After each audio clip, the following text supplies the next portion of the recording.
6 o'clock is going to have a common council meeting for Monday, June 22nd. Everybody could stand for the pledge of allegiance, please. Pledge allegiance to the flag of the United States of America and to the republic for which it stands, under God, one nation, under God, indivisible, with liberty and justice for all. Roll call. First District Councilwoman Monica Gonzalez. Present. Second District Councilman Lenny Francisci. Lenny?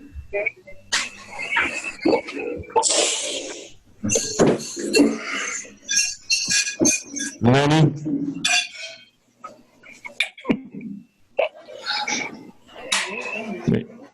Markham present. Third District Councilman Terrence Hill. Here. Fourth District Councilwoman Stacy Winfield. Here. District Councilwoman Gilda Orange. Here. Councilman at Large Dwayne Ransford. Here. Councilman at Large Emiliano Perez. Here. Councilman at Large Kenneth Monroe. Present. Council President Robert Garcia. Present.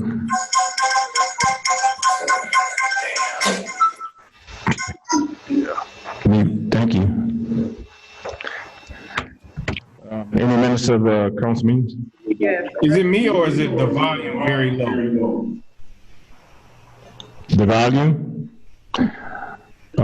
It might be you. Don't know.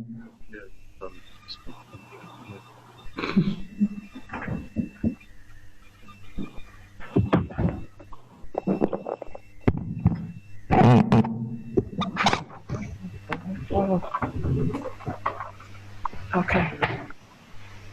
Regular meeting Tuesday, May 26, 2020, and regular meeting Monday, June 8, 2020.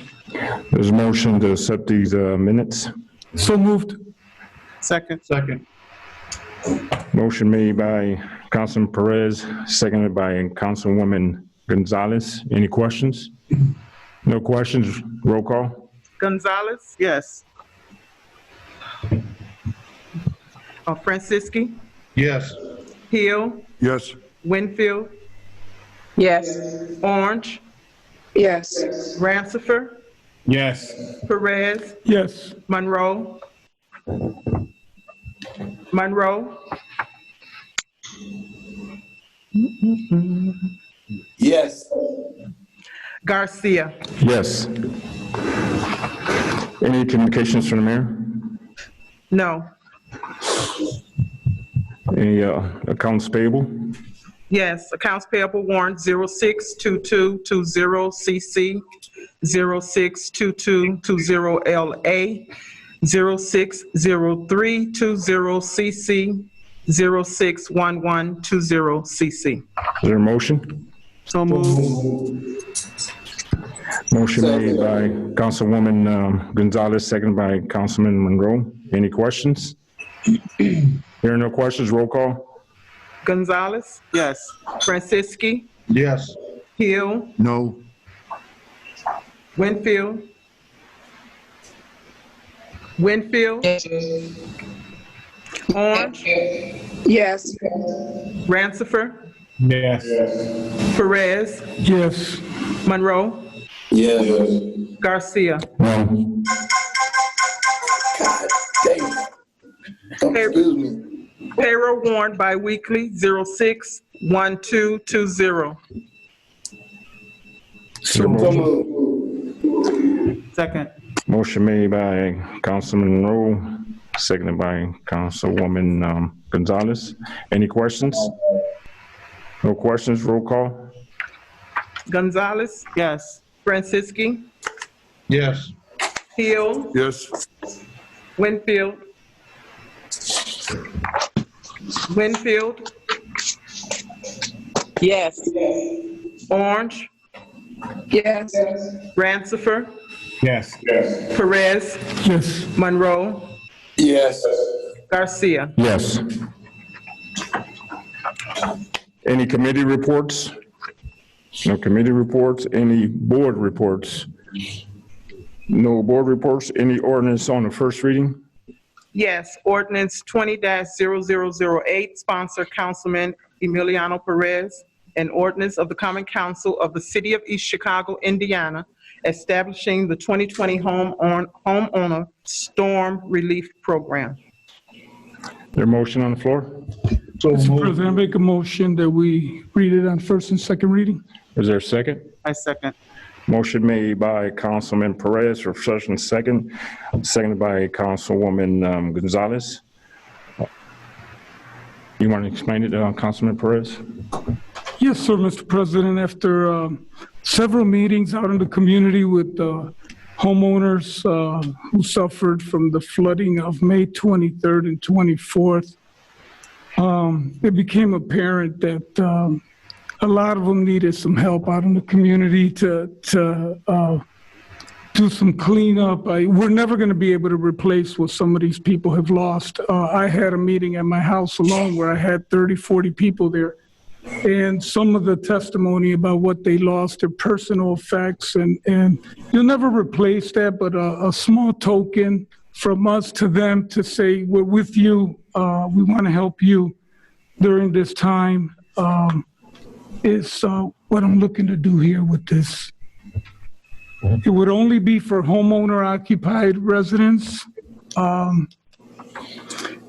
We are asking that the building department would go out and confirm whatever documentation. At the very onset of the flooding, Ms. Morgan was here at the council meeting and asked everybody to take pictures and document and stuff. So that's the kind of stuff we're looking for. Insurance claims, any way they can prove that the flooding was from the 23rd and the 24th would qualify them for the assistance. Any other questions? Any questions? Yes, I have some questions. Yes, Councilman Orange. Okay, so Councilman Perez, did Steve give you an accounting about how much he thought this would cost? Yeah, he said this could max out at about $250,000. No one really knows what number it'll be. But I think that that's a small token to pay for. Well, the city would lose the $250,000 out of our surplus. We also are trying to help our residents who are hurting at this time, and I think that their need is bigger than our need at this time. I think this is what surpluses and extra money is about, for when people are hurting, that we can step up and help them out. And I think this is a perfect example of when we should step up and do something like that. Okay, so Councilman Perez, I know this is not us against them or anything like that, but every time that we've ever had anything, you guys, the first thing you want to say is, where's the numbers? How much is it going to cost? Steve Dalton has not given a report. I understand he's not going to be here tonight, but I would like to have a report on the estimate of the cost, because you got to know how many homeowners there are, what is the approximate the cost. Then also, I would like to know, have you talked to the building department? This is going to put a strain on the building department. I'm not saying that it shouldn't be done, but I'm saying that with the work that they already have, we deal with field investigators every day at the township office, and I know what they have to go through. And does it put the building department in a precarious position to say yay or nay if this person really had a flood or they didn't have a flood? A lot of people now have cleaned up. Are you going to put them in a tight position? And already with the workload that they already have you talked to James at the building department to see how they're going to do this? I did not, because just like any other emergency, that's the way I view this, as emergency help. So I think that they would have to maybe put some of their daily routines on the back burner and address some of these issues for the residents that are hurting now. Well, I would like for James to come up to the meeting and explain how it's going to be done, because like I said, you put the building department in a position. If a person says, yes, I did have a flood, and building department cannot see any evidence of that, then all of a sudden, then it becomes that, well, I know I had a flood, you guys didn't, you're not seeing what I'm seeing, and I know this, and this. And then it's like the building department having to make a decision. And I would just like to know how this is going to work, because I wouldn't want to put anybody in a position of, and I know because they're having the same problem in Hammond. They're giving the $500 to them, and they're having a problem of going into people's houses and conducting sort of research on if they're that they really have a flood, or if this is something that happened to them before the 23rd and the 24th. So I would just like for James to come up and explain us how this is going to be done, since you put it in motion. And like, you know, what is the investigation going to look like? Any other questions? Yes, Mr. President. Yes, Mr. Hill? Yeah, like you say, Hammond did it, but I think they had the water department personnel go out and check instead of the building department. Maybe we should have the building department and the water department, some personnel to go out and check some of these homes together, because both of them are dealing with building and it's also dealing with water, which the water department and maybe sanitation. If they combine all the three and they divide it up, we probably can get this done. Any other questions? Yeah, Mr. President. Yes, Councilman Monroe? My question to Councilman JR is, with it being a couple weeks back and not really knowing who had water or who didn't or who cleaned up, the only ones to me seem like they probably can get it is the ones that took pictures during the flood. But my whole thing is, maybe we can set something for if it happened again, but to go backwards and not knowing really who we giving this money to, it's just a thought that how we gonna prove that they did have water. That's a good question, Councilman Monroe. I went back to my initial statement where the public was told, take pictures, make documentation at our meeting right after the flooding. There is no perfect way to do this, right? So you hope that people either filed insurance claims or they took pictures with their phones. Your pictures on your phones are dated. So they didn't take a picture of a flood 2 years ago and they're going to be able to put it on that date, on the 23rd or the 24th state. So I think we do the best we can. We don't not do anything because we're afraid of missing something. Now, I'm sorry. Councilman, the really thing that reason I asked that, my neighbors on both sides, I was lucky I didn't get water. My neighbors on both sides got water. They were so pissed of throwing everything out, they didn't take any pictures, but they both flooded, especially the one on the corner to the sewer. But he don't have pictures. So, not saying just because I know it flooded, if I didn't know, how would we know what happened with him? Because he cleaned up without taking a picture, and he lives dead on the corner. He flooded like crazy. So tell me what we do. Well, you almost got to say shame on him for doing that. I mean, you know, all these residents have been through it with different areas, water department, wastewater. They know what areas they were. Not saying they know each individual home, but they knew the general, you know, directions of where it was happening. But if you're not the homeowner, you're not serious, you should have took pictures. You should have took pictures. Shame Okay, on now shame on the old guy. Shame on the old guy that he didn't take pictures. Well, I mean, hey, you know, it's a strategy. I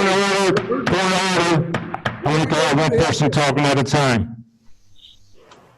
All right. You know, if you know, it was an emergency in your home, you know, as far as if you couldn't claim it on your insurance, you should have took the pictures or had something. You know, I mean, we could go around and around of One person at a time. Excuse me, one person at a time. Other people make mistakes too. I'm quite sure everybody's made some. Of course, I make them every day. Okay. Councilwoman Gonzalez? I'm going to go back and reiterate what was said about Carla. When she came to the meeting, she said, make sure everybody in the council, please go back and communicate to all your residents to take pictures to save receipts, whether it was for cleaning products alone or other things. Even before that, we took pictures of water just in case for insurance. We took pictures of the 51 bags that we had in back of our house. So we were all asked to go communicate. And I know as soon as I left here, I put it on Facebook and I was messaging people who were messaging me, please don't forget, just in case, because at that time we were asking for help from the state, and we're still, I think, waiting on whether or not we're going to see that help. But we were asked as council people to go back and communicate to everybody that we could. Any other questions? Councilman Hill? Yes. Councilman Hill? Yeah, well, Mr. Monroe, I appreciate you working with your neighbors. Maybe you can sign an affidavit, which is the legal document stating that you saw the water and the damage that they had in their basement. That's just a thought, you know, since they didn't get the opportunity to take pictures. And I know you wouldn't be fibbing about this, so maybe you can just see how that works. I mean, Mr. President? Yes. That's good, Councilman Hill. If they would allow that, really had no leaves in the line because I didn't receive it and I was blessed. But I think we are about helping people, which I see this is what it's doing. But you're going to have some that say it happened and it didn't. And if I don't have receipts or anything for this old guy, the guy next door, so he's just out. Any other questions? Yes, I have one. And Yes, Councilwoman Winfield? Yes, I know that a lot of people, some people may have taken pictures if they called their insurance. Some people called their insurance and insurance said they would not cover it. But calling your insurance, you know, automatically to take pictures. I think some people are upset about the water that they did take pictures. Also, they had to call Public Works in order for them to put the Warren, they had furniture or whatever, because I received phone calls also. So I know Public Works was called. Public Works also know the enormous amount of items that was placed in the alleys or that they had to pick up due to the damages. If a person called it in, I mean, I don't know if they can track it that way, but Public Works should be able to verify it because they go by work orders. So if an address said that they called in due to damages in their basement to Public Works to pick it up, Public Works has that work order where they can verify that items were being picked up due to that flood. You know, if they put out half a basement after that flood, whether it be a week or two afterwards, because they're not getting it every single day. They cannot cover the whole city at one time, but they do know that they have went to an address. I'm pretty sure through their work orders, they can verify whether they went to that address and picked it up if a person put in a claim for the $500. Councilwoman Orange? yes, I would like to have a meeting before our third reading so that we could discuss some of this, because some of these people, I mean, there's got to be an arbitration. Like Councilman Monroe said, everybody didn't take pictures. And I know Councilman Francisci said shame on them. But you got a lot of older people that don't have an iPhone and didn't take pictures, but they had the water. And also, they even, like, I've been passing out the flyer that shows for them to do the 211. Because everybody doesn't even have the capability of filling out that paper online. So you gotta leave a leeway for some of the older people that don't know how to do all this. And shame on them that they wouldn't because they didn't know how to operate an iPhone or didn't have an iPhone. So I think before we have the third reading, we should be figuring out. I would like to know what the cost is, estimated cost, because you know how many homeowners, you can get that from the assessor's office, and how much it's going to cost. I don't have a problem with helping people. That is a gift, but like I said, you got to be fair across the board. Whether they took the pictures or not, you got to say that homeowners that got water is able to get the $500. Whether they took one picture, got one receipt, because like I said, I got water in my basement. I only got water 3 times since I've been living here, and this was one of them. I didn't save any receipts or anything that I cleaned up my basement because I didn't want that mildew smell. Even though, like I said, Carla said to take pictures and everything, but a lot of people don't watch Channel 21, and you can't reach everybody in your district. So I'm just saying that we need a situation where that people go into arbitration if they feel that they have had water and they're not going to get the money under this ordinance. Any other questions? Yes, one more, Mr. President. Councilman Hill? Just as Stacy said about the Public Works, Service Sanitation came out, because they came out to my house and they came out to my mother's house. So I'm quite sure they got a record as well, so they can cross-reference those records with the Public Works and Sanitation, and that'll let us know how many other residents that didn't take pictures or took pictures that had the flood, because I'm quite sure you didn't call Service Sanitation if you didn't get any water. So that's the way we can cross-reference those numbers too, and those individuals. So there's several ways we can do this, but like Councilwoman Gilda said, we probably need to discuss that a little further before the third reading so we can get all those ducks in a row lined up. Councilman Perez?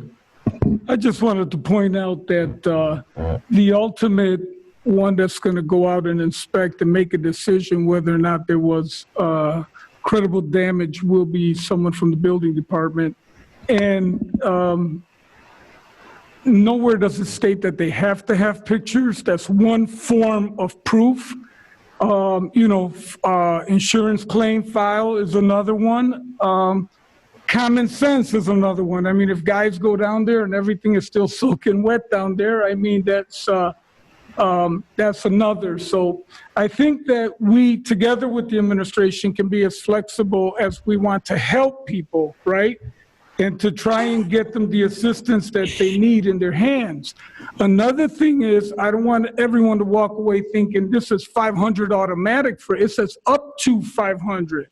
So if their sump pump went out and that was a $175 repair, then that's what we pay. We reimburse them for the $175 repair. So it's a little bit of judgment call, but we've got a lot of good people with good hearts that'll go out there and do the right thing for the residents. I'm convinced of that. Thank you. Any other comments? Yes, I would just like to know, can we have a meeting, Councilman Perez, before the next one so we can get some of this stuff ironed out? Because I'm still not quite sure. And like I said, up to $500. You're going to give somebody, just give them the $500. But up to, trying to figure out if you paid $175, I wouldn't got 2 bottles of bleach and this was $2 and all that.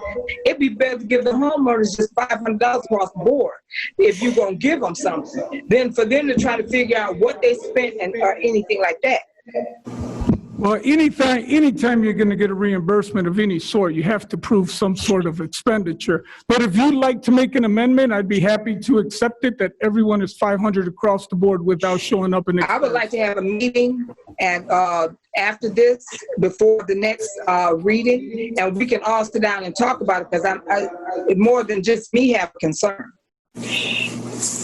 Yeah, I have no problem with a meeting. I'll schedule something with us. Any other questions? Yes, also, Mr. Perez, Councilman Perez. Yes, can you also add on that Public Works could give knowledge of pickups? Because like Councilwoman Orange said, a lot of seniors couldn't take pictures, but they had to have someone put the items outside behind their home. So the Public Works have records that they picked up items, they could verify it was, damaged items. There's much stuff that had to go out. If people were putting pouches out, bags, the furniture, that was from the flood around that date. But you just can't go by that date. Because like I said, the city is we have a large city and large areas. everything was not picked up the 24th and 23rd. It may not be to the following week. So you got to give a time frame on when those seniors were even able to afford to get someone to put their items out in the back. So we can add that Public Works also verify items that were picked up. I wrote that down. Thank you. Thank you. Councilman Hill? Thank you, Mr. President. Same thing for the sanitation department because they came out as well. Any other questions? I got one. You mentioned that Steve said the max would be 250,000. What did he base that on? On 500 homeowners. 500 homes, that's, 500, he estimated if there was 500 affected homeowners, it would be 250,000. That's no way a set number. We know that. We do know the percentage of homeowner occupied versus properties in the city, right? Owner occupied is about 49%. did he do that by homestead exemption? I don't know how he did it. I do know I got an email from him and it threw out the 250 number. Because I know years ago we did a program like that, and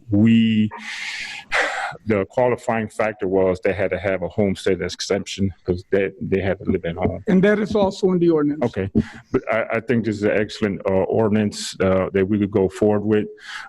I know we have to work out the details of it because we don't want nobody trying to scam the city out of this money when there's people that's in need. I know Roxana got flooded twice. That one rainfall, then 2 days later it didn't rain, so they got hit hard. I was blessed, didn't get hit with no flood, but some people down the street from me did. But I think we could work out the details and get this worked out. Any other comments? Roll call. Gonzalez? Yes. Franciski? Yes. Hill? Yes. Winfield? Yes. Orange? Yes. Rancifer? Yes. Perez? Yes. Monroe? He on mute.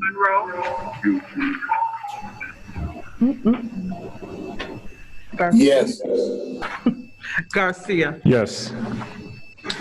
Anyone on second and third reading? No. Any resolutions? Yes.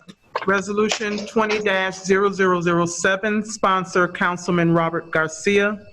A resolution amending Resolution 13-0017 to establish new procedures and towing fees within the city of East Chicago.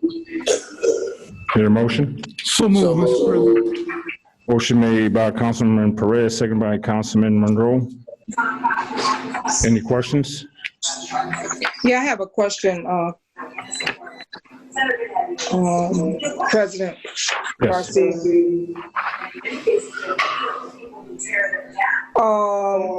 Unless I missed it, I was reading through here. Is there a provision in here where it says that the towing company has to have a tow yard in East Chicago? Because I think that's what we talked about when. Yes. Yes. Did I miss that? Tony Buscemi? Yes, Mr. President, members of the council, Councilwoman Orange, the second paragraph from the bottom of page 1. All approved towing firms shall Okay, make I'm sorry, I didn't. within the corporate limits of the city. While we don't recall that was a specific recommendation of the Public Safety Committee. So, Attorney Buscemi, the towing company that does not have a tow yard here, are we going to allow them to stay, or they can't be a towing company anymore? As drafted at the present time, is approved, be effective today, June 20 of 2020, and the requirement will be the yard to obtain a towing firm, a tow yard within the corporate city. So I would interpret it that the both will be qualified. Is it a possibility that the towing company could come back and sue the council? anyone can sue the council or anything, as members of the council will know. However, I don't think a suit like that will even get to first base. And Councilman Garcia, this is the one that the police department agreed to? Yes. Well, they're the ones that did the rates and had the meeting with the towing firms and stuff like that. I just changed some language that we will control if anybody gets kicked off.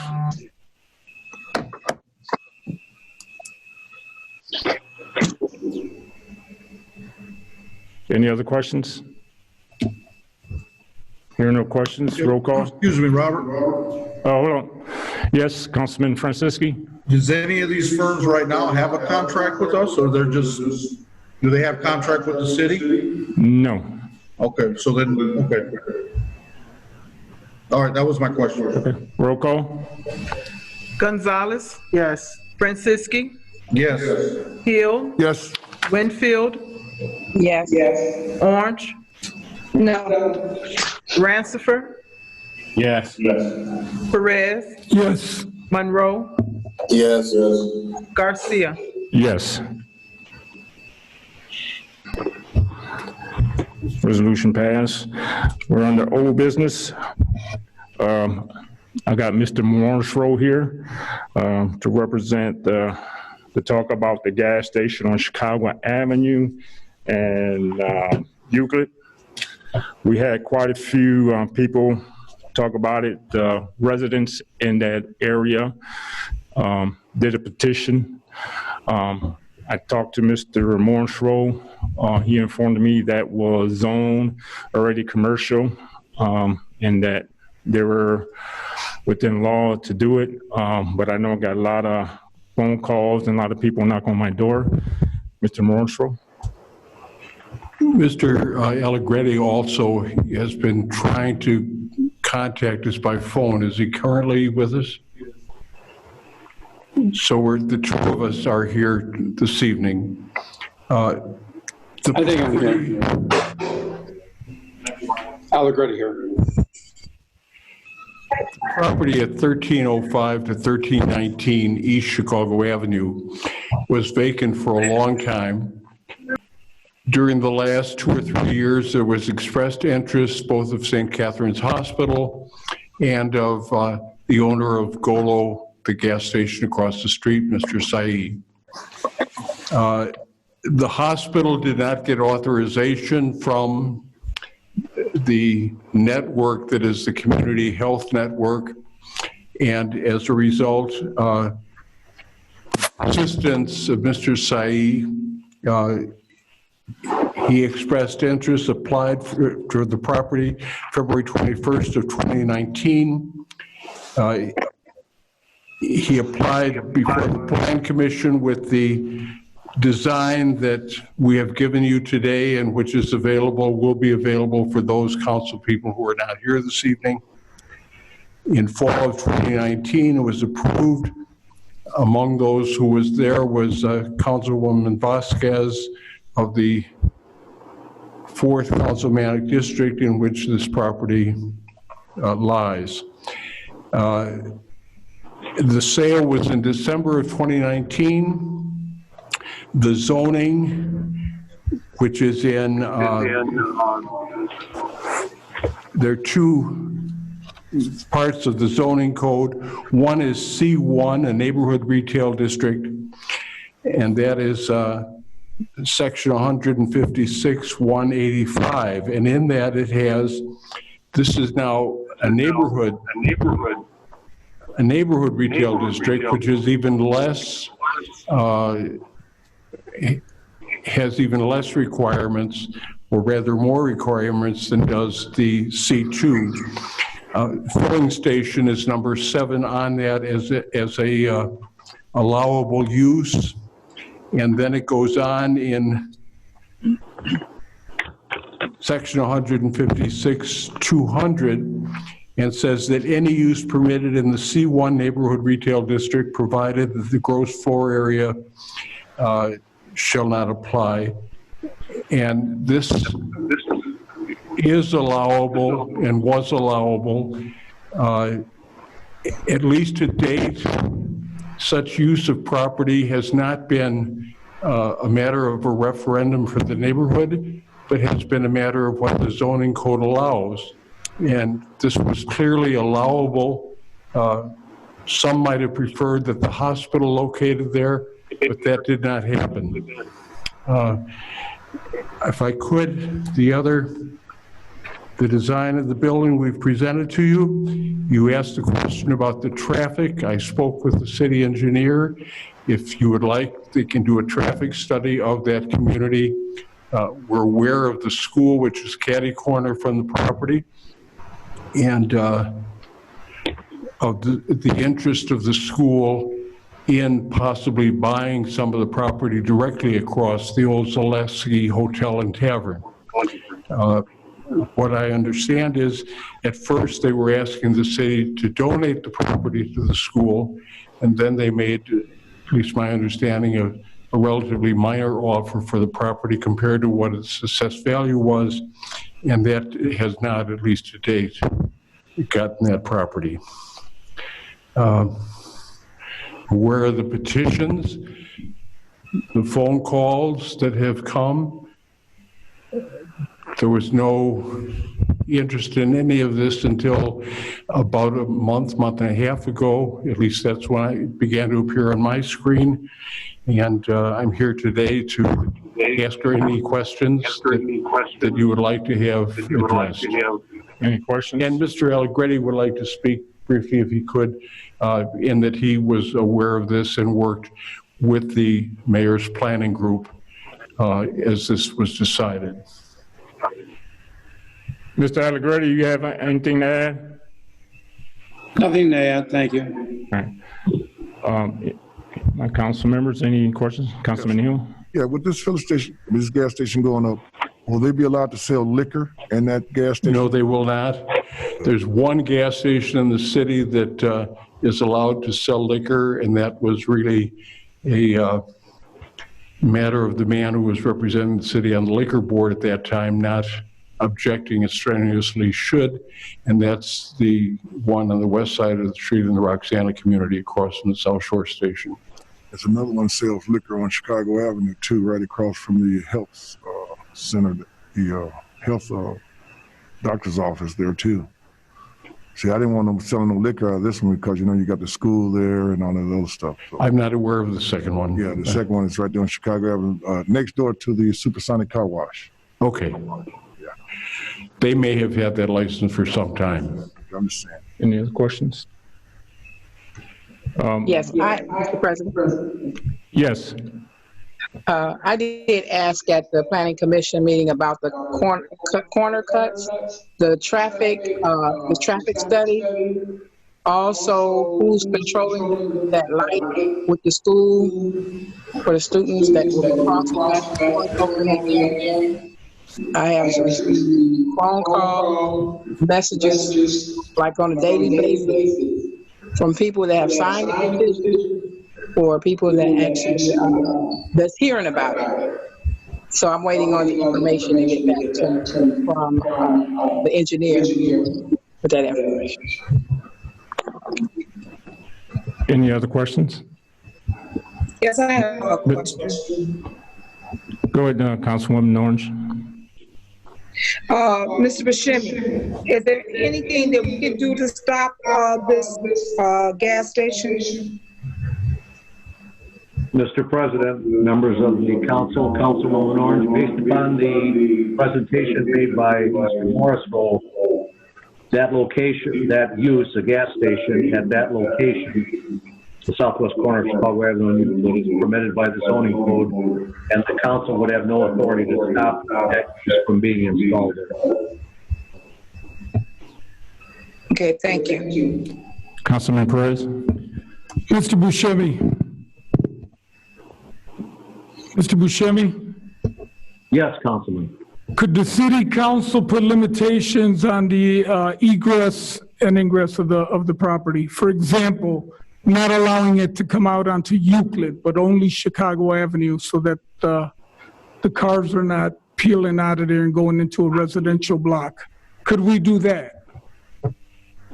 The council couldn't formally and officially do that, but council members communicating with the city departments, which are the departments that have authority to control ingress, egress, safety for the use of that site, things like that.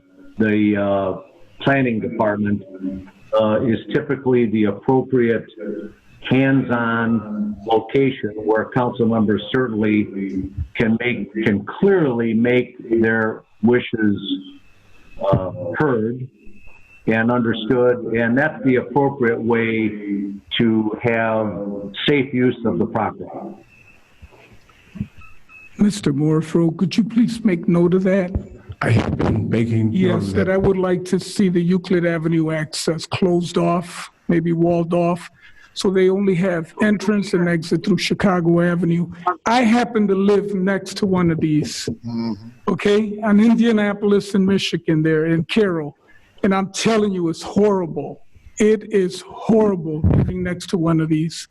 I feel sorry for those poor people on Euclid. They have every right to be upset and to be petitioning against this.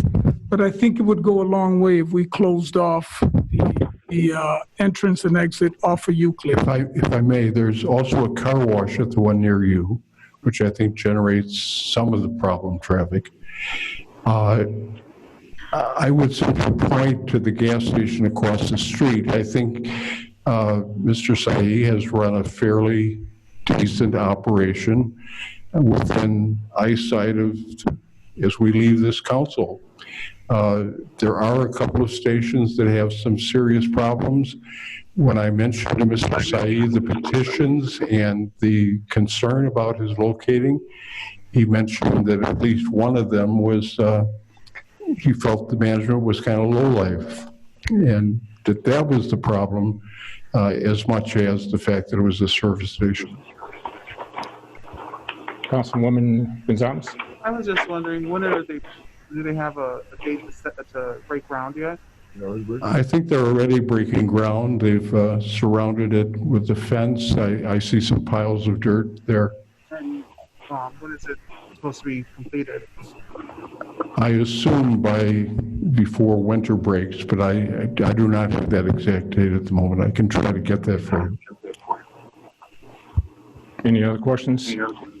Yes. Yes. As far as I'm in agreement with the wall, because the resident that will be living directly across from that filling station has a huge concern about it. So we would need a wall up there or something, because that noise, she talked about the noise, as far as the noise control, who's going to control. Everybody goes in the filling station banging their music. Everybody know that. And just anything happening, their concern was if it was going to be a wall. I don't think that we shouldn't have to go to another department. That should be a part of that plan, since it will be a home. Any other questions? Yeah, I have a comment. I believe the city is at fault here. To me, there should have been better stewards of looking out for the residents in that area. It should have been some type of petition put out to that neighborhood asking if they want that in the neighborhood, because it affects them greatly. They're already hit with being in a Superfund site. Now they have a gas station in the block, which affects their property value also. But I expected better that we should have been better stewards, so the city should have been better stewards of asking the residents in that area if they wanted that or not. Can we require them to have a fence? Because I know some businesses in some areas like that, they have a fence. I believe they already have planned to have a fence. Any other questions? Thank you, Mr. Rosso. I appreciate you coming tonight. Thank you, Mr. Happy to be here. Thank you for having me. Thank you. Is Dr. Zion from Sanitary? No? All right. Dr. Browning is on about the health thing. Dr. Browning? Yes, hi. Yes. How are you? All right. How about yourself? Good, good. I just came to, as usual, answer some questions the council may have and to address one issue. It was brought to my attention, there was a request from the council requesting not names, but data regarding the positive COVID employees in the city. There have only been 19 positive cases out of almost 500 employees. And although we'd rather not have any, I think 19 is a respectable number. All of the contacts of those employees have been appropriately traced and tested. It's plain and simply the policy not to divulge specifics regarding that, and that's following not only the CDC guideline in terms of exposing that information, but in particular, there are additional legal guidelines that are even more stringent than HIPAA guidelines, where entities have been forewarned that divulging specifics, especially in small settings where individuals may be discerned, it's just plain and simply unlawful and may lead to a path for divulging protected health information. Yeah. Mr. Brown, yes, I understand that, and that's why I made the request. I didn't want no names. I want no information. The only thing I asked for is how many people were infected in the city and departments, and that's the only thing I wanted. That's not against no HIPAA laws. No, but we have 19 cases of city employees that are positive. Okay, and can you give that to me in email form also, please? Sure, no problem. Any other council member has any questions for Dr. Browning? I would also, yes, if there's no questions, I do want to say that I think considering the devastation that this coronavirus has yielded on many communities, I think East Chicago stands out, is doing reasonably well. We've had to date just 14 deaths related to this virus that have been identified as coronavirus deaths. And approximately half of those are African Americans, and maybe another 25–30% are people of Latin American or Hispanic background. So all that said, and as well, most of those people are in the elderly group, 60 years of age and older. I think given what has happened in our surrounding, like Gary, even Munster and Hammond have numbers much higher than what we have here in East Chicago. So I think that's, again, a testimony to people social distancing, wearing masks, using hand hygiene. And I think that we should continue to do so. There's no time for us to relax and be less vigilant than we have been up until this point. Mr. Brown, what's the total infections positivity to this date today? Total infections in the city. I think we have over 400 cases or something. I'm not sure the exact number right this second, but as of today, it's over 400. Is that still getting, information getting updated every other couple of days? Every day it's updated, not on the weekends, but every day it's updated. Can you do me a favor and please copy that information to our email to each council person, please? Yeah, we can do that, and just know that it's published on the Health Department website every day. Every day it's updated. Any other questions?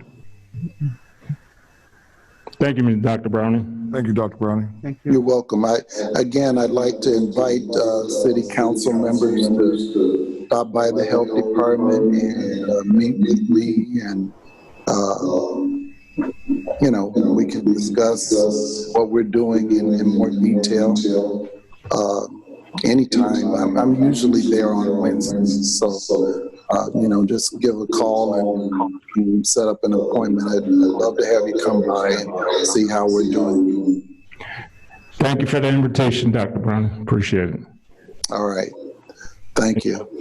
Any other old business? Hearing none.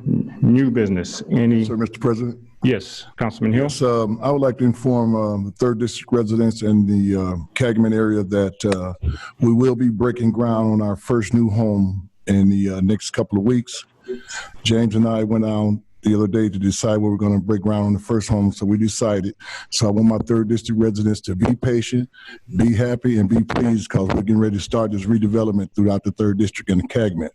Also, at the beginning of the year, the Chief of Staff, Sandra, sent an email to me, and I'm quite sure the other councilmen, who needed alley repairs and street repairs. I spoke with Sandra the other day and the engineer. So the 3rd District, we're getting ready to redo some of our alleys that was on our list in the Calumet area and throughout the 3rd District. So be patient, be pleased, and be happy once again that the movement is about to get moving in the 3rd District and the redevelopment of the 3rd District. So be patient. It is coming in the next coming weeks, and I will let you all know when exactly when it's going to be coming. So we're getting ready to make some redevelopments in the Calumet and throughout the 3rd District. Thank you, Mr. Mayor. Any other new business?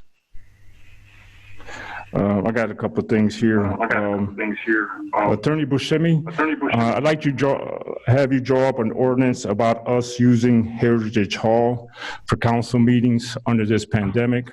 There was two requests that went through the mayor's office, which we were denied, and the excuse that was given was because it might require overtime and stuff like that.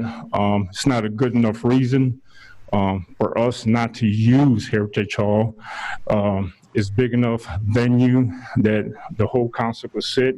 We could have more residents come also to our meetings. But Mr. Buscemi, if you could write that ordinance, I appreciate it. I'll have that drafted, Mr. President. Thank you. Also, Attorney Buscemi, if you could write the police chief a letter for me, public requested information for crime stats for 2019, and if it could be broken down by districts, and also shot spotter information broken down by districts.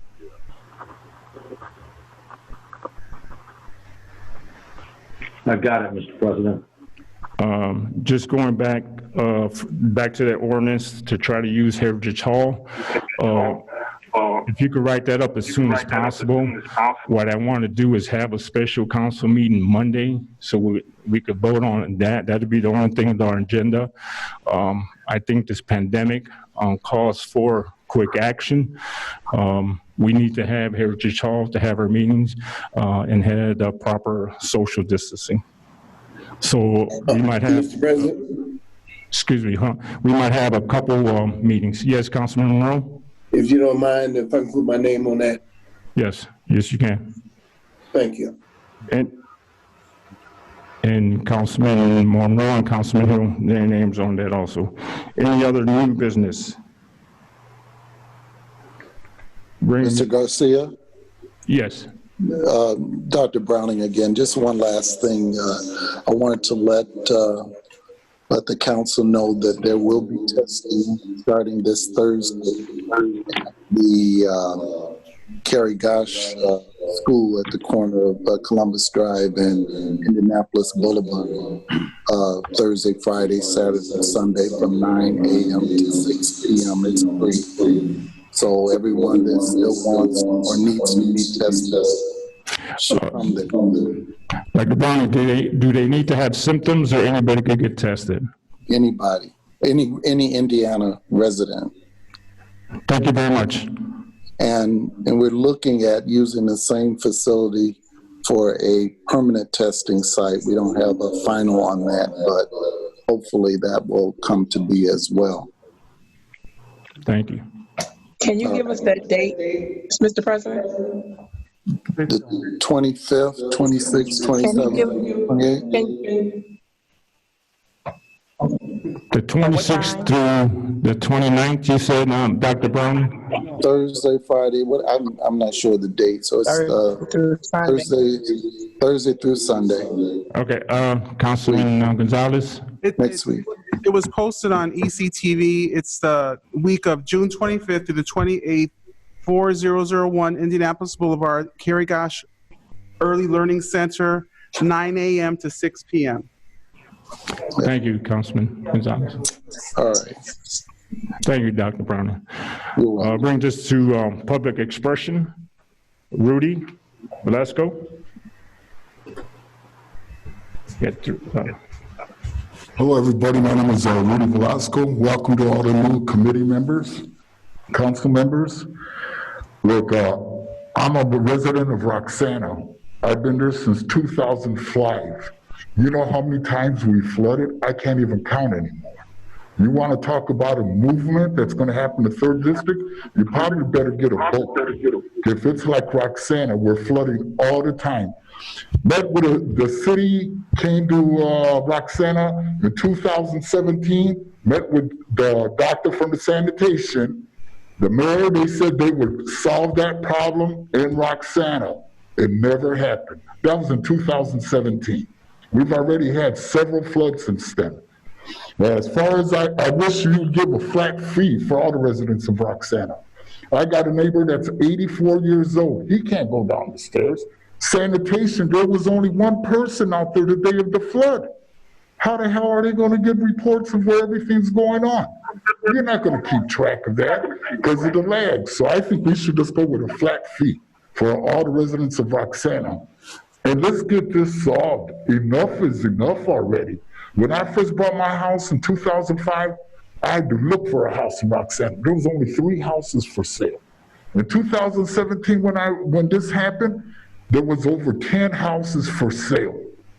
I have neighbors that want to get out. They want to move, but they don't want to sell the house because of the flooding. The check valve's not the answer. You're asking my neighbor that's 84 years old, another one that's 83 years old, prices have gone up for everything. Everything for medicine. I'm an ex-steel worker. Our medicines went up to $300. So what are you going to do with that man that he wants to get a check valve? The way the process is for the check valve is the wrong way of going about it. I've been complaining about this since 2005. You see, I went to the sanitation meeting when this happened, 2017, and I don't like the response that I continue to hear from people. Well, I flooded too. Well, damn it, do something about it. If it's flooding you, then take care of it. I mean, if you keep spilling, you're going to clean it up, right? So, and then saying, well, we haven't had water like this for 125 years. I just told you, it's been happening since 2005. Look at the weather. You know what's coming. Why do we have to continue waiting like this? I think the city is negligent. It's nothing that they don't know. Every council member, when I've been there, sanitation board is a waste. This last time we had the Zoom meeting, what did they say? We can't do nothing. Is there anybody even qualified on that sanitation board? Nobody. It's just a token. Here's my buddy. Here, that's it. There should be a qualified people on that sanitation board, not people that are just yes men. When I complained, and the services were cutting out. we just cut out the services for cleaning the sewers, writing that out. Thank you, Rudy. Your time is Okay, up. thank you. Thank you. Any other public works? Anybody out on Zoom? Anybody on Zoom that wants to have public expression? Going once. Going twice. Anybody on Zoom? Motion to adjourn? Make a motion, so move. Second. Motion made by Councilman Hill, seconded by Councilman Perez. Roll call? Gonzalez, yes. Franciski, Yes. Hill, Yes. Winfield, Orange, Yes. Yes. Ransford. Yes. Perez, Yes. Monroe, Yes. Garcia. Yes. Being adjourned. Goodbye, everybody. Good night, everybody. Have a safe.